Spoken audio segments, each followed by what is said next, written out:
तो देखते हैं इस मंत्र के माध्यम से कि आत्मा है वो अपने लिए कर जो उसके लिए अच्छा होगा वो तो करना चाहेगी। जैसे कि हम दूसरे हमें फंसाते परंतु करना वही चाहते हैं जो हमें अच्छा लगता है, श्रेयस्कर लगता है। तो देखते हैं आगे और कि जैसे कि शरीर, आत्मा और मन का इसमें उदाहरण दे रखा है। इस शरीर, आत्मा और राजसभा और सेना के बल। तो जैसे इनको अच्छे गुण, कर्म और स्वभाव में उन्नति को प्राप्त होते हुए युद्ध आदि कर्मों में इनको यथायोग्य प्रयोग करें। तो जैसे हम इनको अपने शरीर को देखेंगे कि ये शरीर, मेरी वाणी दूसरों के लिए, जैसे एक व्यक्ति कोई कमजोर है, कोई किसी से कुछ कमजोर व्यक्ति किसी से आस रखता है या कुछ सीखना चाहता है और वो कहता है कि मेरी मदद कर दो, तो हम उस ऐसे व्यक्ति को देख करके तो हम भी फिर चाहेंगे कि हमारी भी कोई मदद करे, कि ऐसा मेरे साथ भी हो सकता है। तो ऐसी भावना से हम एक भाव भी होगा और हम भी सीखने की आगे अग्रसर होंगे।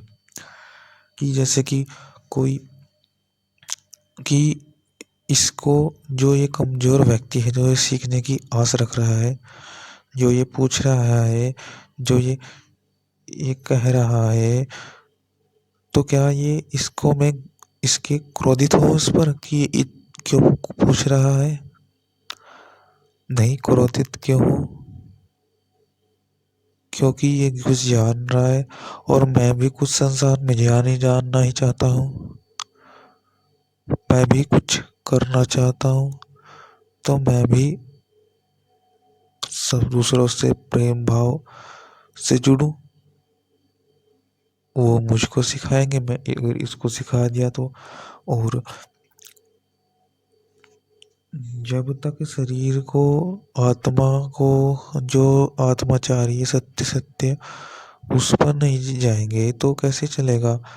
कि आत्मा और शरीर अच्छा ही चाहती है परंतु हम उसको लालच मोह में आकर के दुष्ट कर्म में लगा देते हैं कि तो शरीर तो अच्छा ही चाहता है।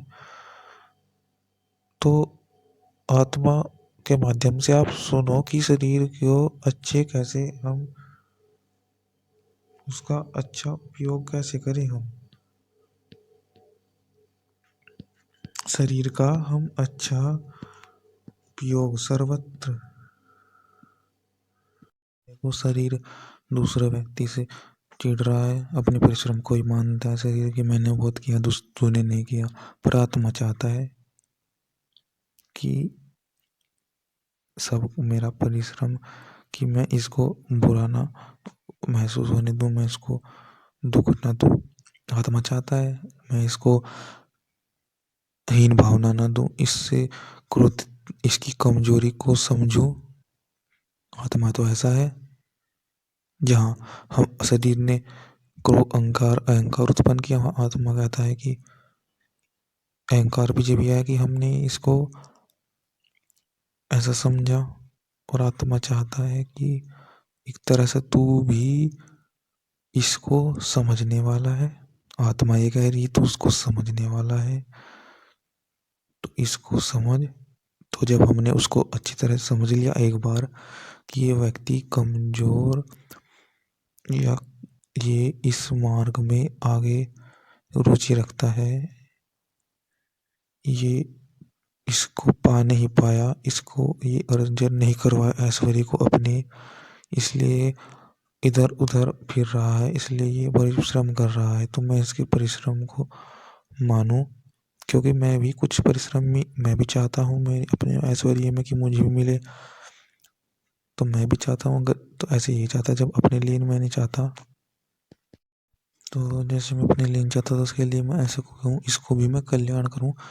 इसके लिए मैं अपने काम में मतलब एक तरह से इसकी ओर से भी अपनी तरफ से मेहनत कर दूँ, इसकी ओर से भी अपनी तरफ से मेहनत कर दूँ, तो सभी सभी उत्साहित भान कराऊँ, इसे भी उत्साहित मैं प्रेरणा फीलिंग कराऊँ, इसे भी इसकी तरफ से मैंने मेहनत एक बार कर दी तो ये भी अपने आप को समझेगा कि हाँ, एक तो मैंने की भावना छोड़ दी कि मैं इसको पा रहा हूँ। जब ये नहीं पा रहा तो मैं भी एक तरह से सब एक से समान से ही है। मैं भी बस कल्याण के लिए पा रहा हूँ। ये भी, इसको भी मैं कल्याण के लिए सोचूं और तो मैं भी कल्याण के लिए करूँ। सिर्फ अहंकार न करूँ कि मेरे पास ये, मैंने वो कर दिया, मैंने ये पा लिया। नहीं, उनके लिए पाया है, उनके लिए कल्याण किया है। ये चाह रहा था इसके लिए और अधिक कल्याण कर दिया, और उनके लिए कल्याण तो कर ही रहा हूँ, इसके लिए अधिक कर रहा हूँ। या अपने मित्र संबंधी के परिवार के लिए तो मैं और अधिक परिश्रम कर रहा हूँ। इनका जो था, ये भी धर्म के लिए चाहते हैं। धर्म व्यक्ति के लिए है, व्यक्ति के लिए धर्म कर रहा हूँ मैं। इनके लिए और व्यक्तियों के लिए अधिक धर्म कर रहा हूँ मैं। तो व्यक्तियों के लिए अलग धर्म करूँगा मैं। इसके भी लिए मैं कर दूंगा कि ये भी कल्याण जा।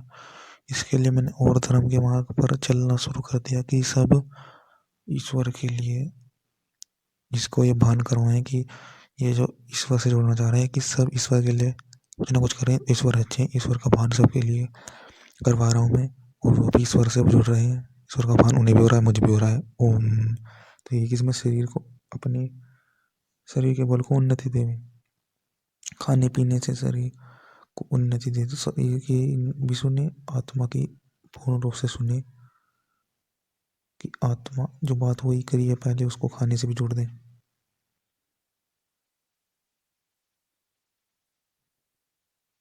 तो हमें लड़ना है अपनी शरीर से, अपनी इच्छाओं से, बुरी इच्छाओं से अच्छी इच्छाओं की तरफ जाना है। इंद्रिय श्रेष्ठ बन करके अपने शरीर को कंपन सब अच्छी अच्छी जगह पर लगा के युद्ध करना है, अच्छे कर्मों में चेष्टा करनी है।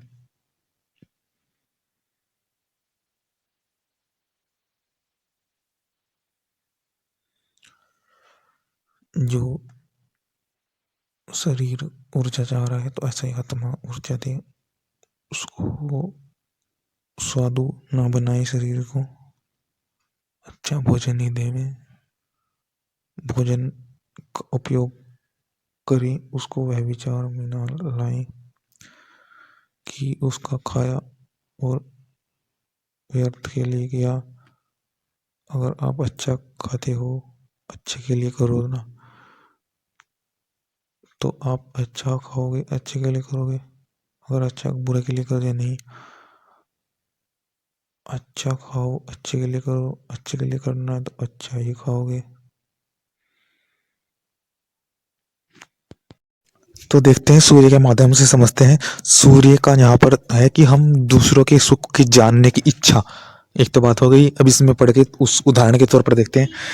जो सबको प्राप्त करवाता है, मतलब सब पदार्थ, जितने भी पदार्थ हैं, एक पदार्थ में जितने भी गुण हैं, सब अच्छे अच्छे गुण सूर्य प्राप्त करवाता है, या सेनापति कह लो।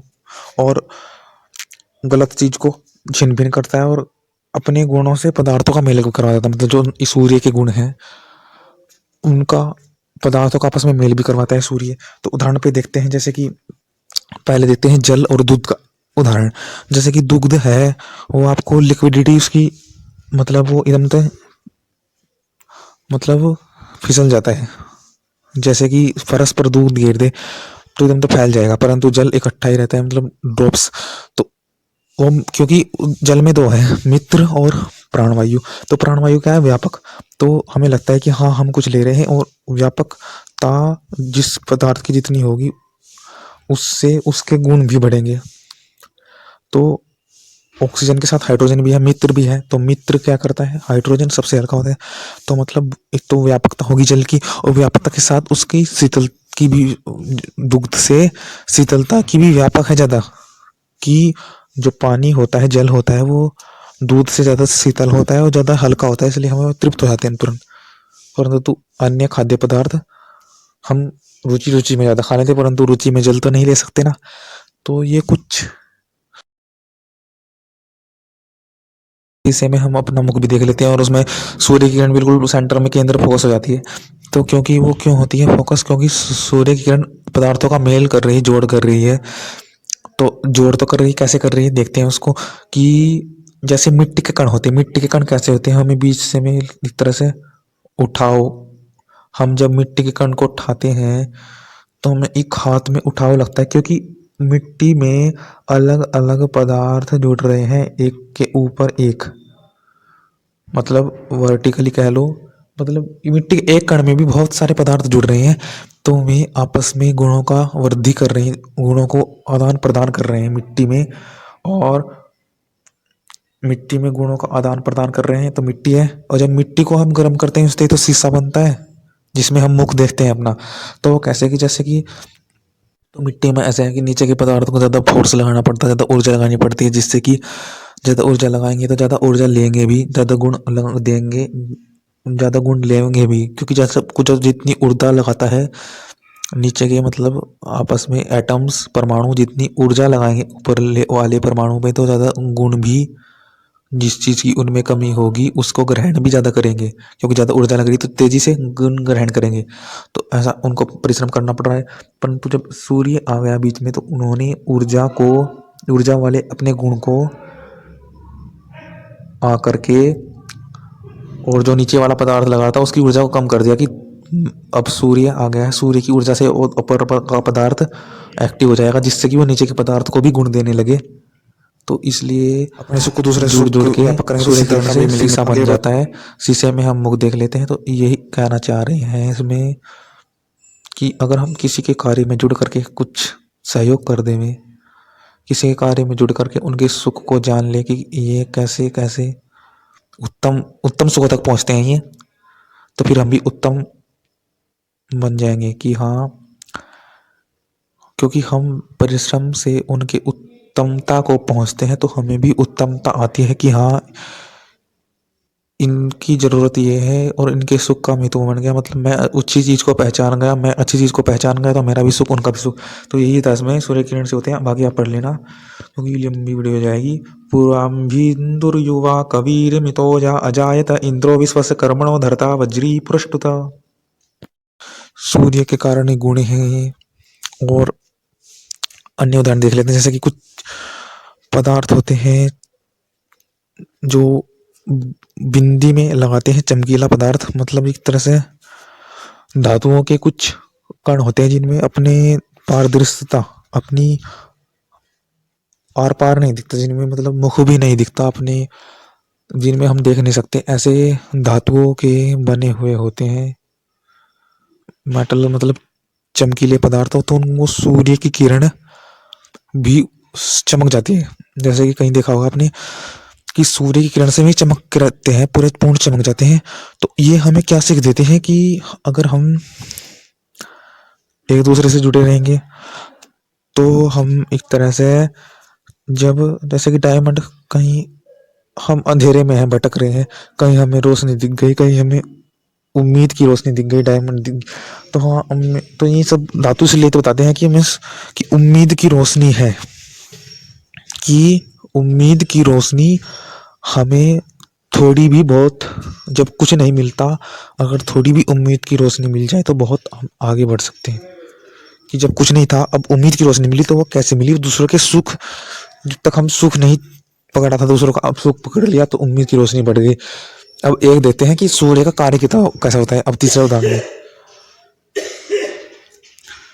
जैसे कि देखते हैं, एक उदाहरण देखते हैं हम किसका, सॉलिड ठोस पदार्थों का। तो ठोस पदार्थों में देखते हैं कि देखो, कमी कहते हैं जो कमी देखता है, अपनी कमी देख रहा है, कुछ चाहता है, परंतु कमी देखता रहता है कि मेरे पास तो ऐसे है, इतना कम है। नहीं, आपको सिर्फ अच्छाई देखने की, क्या मैं सीख सकता हूँ, मतलब अच्छे के लिए आप अच्छा चाहते हैं, अच्छा सीखना चाहते हैं, अच्छा पाना चाहते हैं, तो जो वो सीखना है, वो सीखने की उत्साह बरकरार रखना चाहिए। एक तो वो देखेंगे कि क्यों बाधा है, क्यों मैं नहीं आगे बढ़ पाता, कि मैं मित्र भाव नहीं रखता सबसे, क्योंकि मैं अपना अपना चाहता हूँ, क्योंकि मैं अपना भी कमी के अनुरूप चाहता हूँ, अपना अच्छी तरह से नहीं चाहता हूँ, मेरा दृष्टिकोण खराब है। तो यही है कि कमी पर नहीं, अच्छाई सीखने पर ध्यान दें, तो फिर आप आगे बढ़ेंगे। उसे कमेंट कहते हैं एक तरह से। और उत्साह क्या है, अब देखते हैं। जब तक व्यक्ति उत्साहित नहीं होगा वो आगे भी काम नहीं करेगा। तो यही है कि उत्साह, जैसे कि मैं अपना उदाहरण दूँ। हम इस मार्ग पर चलने से पहले कोई अशांत थे, अब थोड़ा शांत शांत होते जा रहे हैं, क्योंकि ईश्वर से ज्ञान मिल रहा है। क्योंकि पहले हमने जो मार्ग था वो कहीं ना कहीं हमारे पे हो नहीं पा रहा था। अब क्या हमारे लिए अच्छा है, क्या हमारा मस्तिष्क कहता है, क्योंकि हमारा जब सोच उत्साह अच्छे की तरफ होगा, सबके एकत्व भाव की तरफ होगा, तो हमारा कार्य भी एकत्व होना चाहिए। तो हम जैसे पहले थे उससे अलग होकर के हमें जो नया मार्ग मिला उस पर हमें विश्वास होना चाहिए कि हाँ नया मार्ग मिला है, कि वो खराब था इसलिए वो अच्छा नहीं, मेरे लिए अनुरूप नहीं था इसलिए यही तो मिला है मुझे। अगर ये थोड़ा है कि हम उसी मार्ग पर पट्टी बांधे अपनी आंखों पर चलते रहे, ठोकर खाते चलते रहे, नहीं, अपना मार्ग पट्टी खोल करके उत्साहित होकर के अपने आत्मा से पूछ करके नया मार्ग देखना है। तो यही है कि उसमें मार्ग में आप अच्छा क्यों नहीं कर पा रहे हैं, उस कारण को ढूंढेंगे तो आप एक तरह अच्छा कर पाओगे कि वो। तो उस मार्ग पर आप चलोगे, फिर मार्ग आपका प्रशस्त अपने आप रास्ता बन जाएगा। मतलब रास्ता बनाने के लिए आप उत्साहित परिश्रम भी करोगे। और ये है कि जैसे कि हम ईश्वर से प्रार्थना करते हैं कि सांसारिक सुख के लिए, ईश्वर को पाने के लिए ईश्वर से जुड़ो ना। ईश्वर को अपनी, ये नहीं संसारिक मूर्ति पूजा कर ली संसारिक, इसलिए तो चाहते हैं कि वो नहीं नहीं, जब तक आप ईश्वर से खुद नहीं जुड़ना चाहोगे, ईश्वर खुद बताएंगे कि मैं ऐसा हूँ, हाँ मेरी ईश्वर बात सुन रही है। तो ईश्वर से आप जुड़ोगे, जुड़ना चाहोगे जब तो आप जुड़ पाओगे। ये नहीं थोड़ा ये आप कुछ ना कुछ करने लोगे, ये आपको भी पता है सत्य से आप कभी भी भाग नहीं सकते। आप ईश्वर से अच्छी तरह से जुड़ोगे तो यहाँ भी जुड़ो, जब भी जुड़ोगे आप ईश्वर से अच्छे रूप से जुड़ना चाहेंगे तभी आप जुड़ेंगे, ये बात आपको भी पता है। तो ईश्वर से जुड़ने के लिए आपको विद्वानों के पास भी जाना होगा, क्योंकि उनसे आपको शांति, नए मार्ग के परिणाम इत्यादि भी मिलेगी। तो यही ईश्वर से जुड़ने का मार्ग है कि अनुरूप मैं चाहता हूँ, शांति मैं चाहता हूँ। कृष्ण भगवान ने भी कहा कि मैं एक तरह से, मैं क्या मतलब, मैं आत्मा हूँ, खुद चाहता हूँ, ईश्वर को ही चाहता हूँ, अच्छे को चाहता हूँ। तो मैं चाहता हूँ तो मैं इसके लिए करूँगा ना। जब तक खुद शांत नहीं, उत्साहित नहीं होंगे, जब तक दूसरों को भी नहीं समझेंगे कि दूसरे हमसे हैं, हम दूसरों से। तो जब तक अंदर शांति नहीं है, उत्साह नहीं है, तो क्या कौन अच्छा कर लेगा। नहीं, उसके लिए परिश्रम करना पड़ेगा, दूसरी जहाँ जा जा करके और लौट के करके मित्र भाव रख करके। और एक ये भी है कि परमात्मा को आप चाहोगे तभी आपको मिलेगा अच्छी प्रकार से, वेदों की रीति से, वेदों के अनुकूल, तभी आपको परमात्मा मिलेंगे। क्योंकि वेद ईश्वर अनुभव, हमें ईश्वर की अनुभूति तभी होगी ना, क्योंकि हम करना चाहेंगे, जिस चीज़ को चाहेंगे करना वही हमको मिलता है। तो जैसे हमारी बुद्धि अनुरूप, उसको हम अनुरूप मार्ग मिलते हैं। ये नहीं कि ऐसे चलना नहीं, उत्साहित होकर के नए मार्ग को खोजना है। वो नया मार्ग कैसे है, वो देखना है कि बाधा को हटा करके। तो यही मेरा संदेश। ओम